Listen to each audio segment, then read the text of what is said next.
Hey everyone, happy 2020. I wanted to get this video out in 2019, but sickness, Christmas, and Tombstone got in the way. Instead of discussing the best and worst of a decade now departed, I want to focus on the films that should have gotten more praise, or at least notice. So here we go, my list of the most underrated films of the 2010s. And make sure to comment below with your own picks.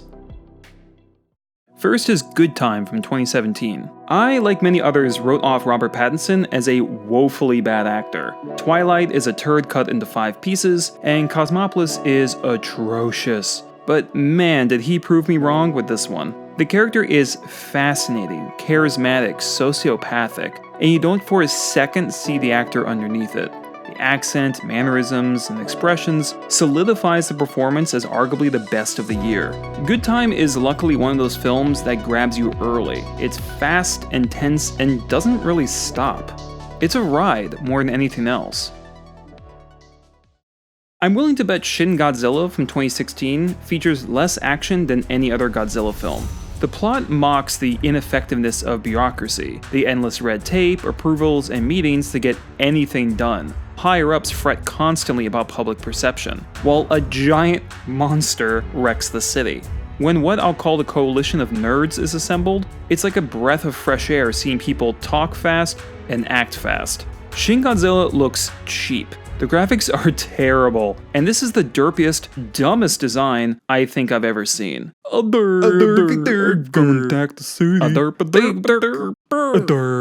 Yet somehow it fits. I'll always pick interesting action with bad graphics over the reverse. When the radioactive breath sequence in this film is so entertaining and engaging and new, the PlayStation 2 graphics don't really matter.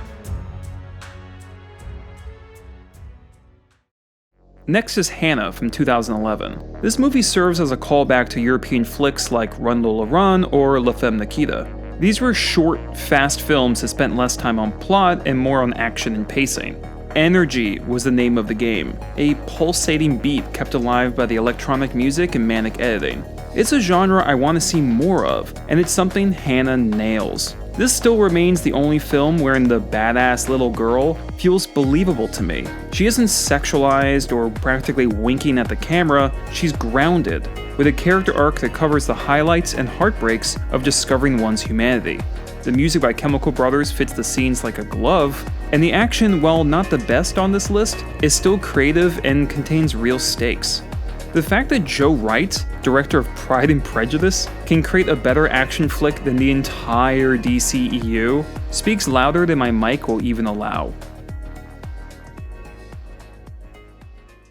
World of Tomorrow is an animated film from 2015, clocking in at 17 minutes, and it's one of the most profound sci-fi movies I've ever experienced. Concepts of time travel, cloning, love, depression, and the search for purpose are all explored, oftentimes within the same sentence. The animation is both simple and surreal. Only 2 characters speak, and one is literally comprised of random statements by the director's infant daughter. What makes this film so memorable is that all these factors, bizarre on their own, meld wonderfully together to tell this story.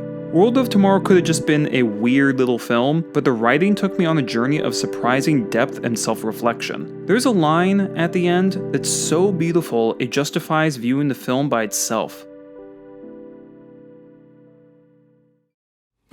Easily the most quirky on the list is the French comedy drama Mood Indigo from 2013. It was directed by Michel Gondry, whose style you may recognize from films like Eternal Sunshine of the Spotless Mind. It was nominated for several French awards, but it's a film I think more people from other countries should discuss, especially anyone who calls themselves an artist. Here's the thing, the film is kinda messy. The plot moves like shoes in a tumble dryer, and it's a bit too long, but every scene, and I mean every scene, showed me something visually I had never seen before. There's always a new idea on screen, always some element bending the laws of reality and reason. Gondry treats every frame like a playground. It's like a live-action Alice in Wonderland, but, good. As the story gets more morbid, the visuals shift in turn, making this a vivid epitome of the phrase, show don't tell.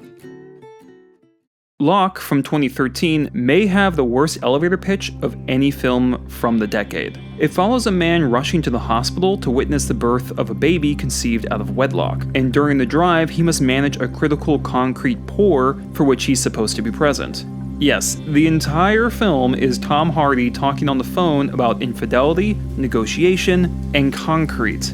And it's enthralling. Every conversation is entertaining and keeps us abreast of every minute step the character must take to keep his job and marriage alive. We always understand the stakes. We care about this guy. Tom Hardy does an excellent job. I especially love the bit when he has to convince a drunk guy to go on an errand. Bottle films, ones in a single or limited location, don't always work. This one doesn't just work, but excels. Blindspotting was released in 2018, which I regard as the most catastrophically Oscar-snubbed year for films I've ever witnessed.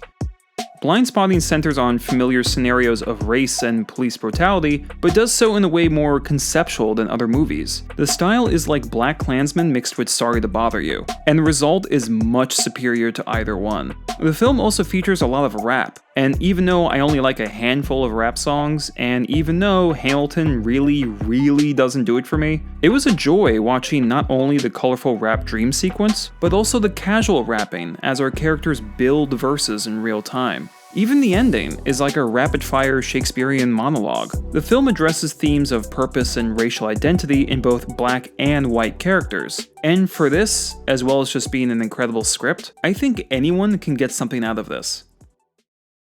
Next is the film you just saw for a second earlier, and that's Upgrade from 2018. If you watched Venom, the comic book flick about a man who has another force inside him enhancing his combat and survival, then you basically saw the garbage PG-13 version of this. Here, the other force helping the character is an AI, named STEM, that not only fights for him but assists in crime scene investigation, stealth, and interrogation. Upgrade has a dark sense of humor that's actually funny. STEM's voice is perfect, the R rating gives us deliriously fun gore, but the real charm is the combat. Not only is it well choreographed, but the acrobatic camera work creates something truly original in what could be a typical fight. It's a pulpy blast, with an ending that hits like a tire iron. I had so much fun watching this in theaters, I can't in good conscience not tell you to watch it. Need your permission to operate independently. Permission granted! Thank you.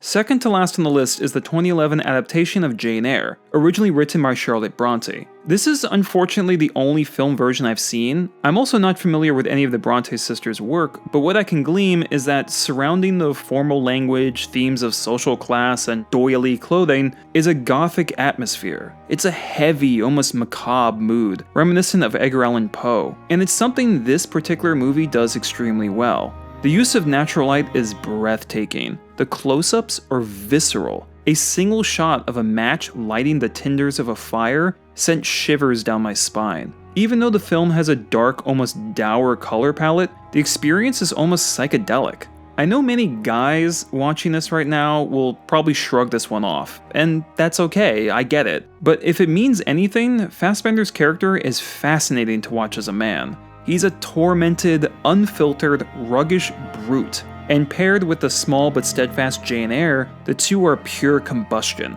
And yeah, I know the film was nominated for Best Costume Design, but I don't care. No one cares. No one talks about this movie. And to me, it's criminally underrated as a drama.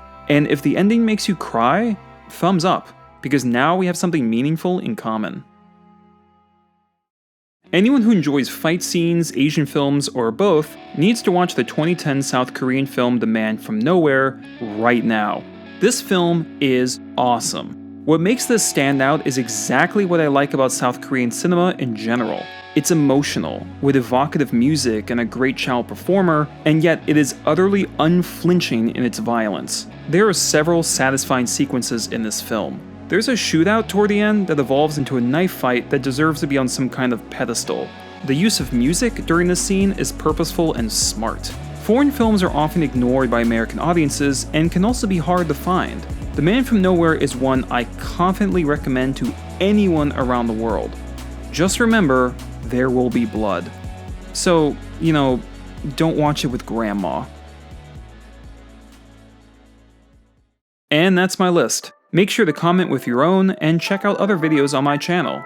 follow, subscribe, and I'll be bringing more content regularly in 2020. Thanks for watching. Time.